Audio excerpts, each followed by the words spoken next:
Lepo pozdravljeni iz Strasburga, kjer v marcu poteka plenarno zasedanje Evropskega parlamenta. Marec je mesec žensk, saj 8. marca praznujemo dan žena, 25. marec pa je materinski dan. No, tudi Evropski parlament vedno v tem smislu tudi zabeleži ta dva praznika in temu namenjeni so številni dogodki. Seveda pa je najpomembnejše tisto, kar se zgodi na plenarnem zasedanju, in Evropski parlament je tokrat sprejel s tem v zvezi 3 resolucije. Predvsem opozarjamo na to, da položaj žensk še vedno ni enak položaju moških v tej družbi in da so tu 3 večji problemi.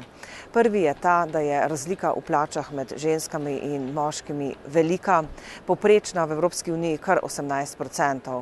V Sloveniji je tam nekje 7–8%, kar je bistveno manj od povprečja, seveda pa kakršnakoli razlika ni dobra. V nekaterih evropskih državah pa seže ta razlika med plačami žensk in moških celo preko 20%, kar je seveda sramota. Drugi problem je udeležba žensk na odgovornih položajih v družbi.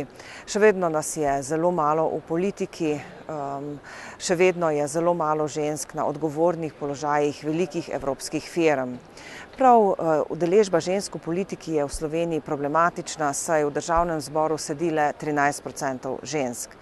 Da je tu možno nekaj narediti, kaže tudi primer Evropskega parlamenta, kajti v prejšnjem mandatu nas je bilo žensk 30%, v tem mandatu nas je 35%, kar pomeni, da se je naš delež kar pošteno izboljšal,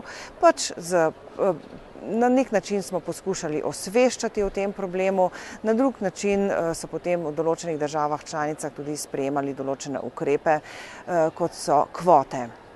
No, tretji problem pa je manjša zaposlenost žensk kot moških. Tudi za ta problem velja, da ni tako kritičen v Sloveniji, širom Evrope pa je. Delež žensk, ki so zaposlene, je bistveno manjši od deleža moških in to se po nekaterih ekonomskih ocenah močno pozna tudi na bruto družbenem proizvodu. No, poleg tega smo se ukvarjali tudi z večjo izpostavljenostjo žensk revščini, pa tudi z pravico žensk, da imajo enak položaj kot moški v primeru zdravja.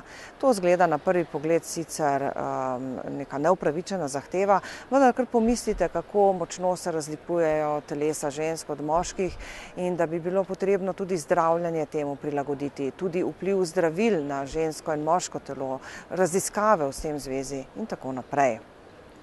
No, spet smo napisali nekaj lepih želja, lepih besed.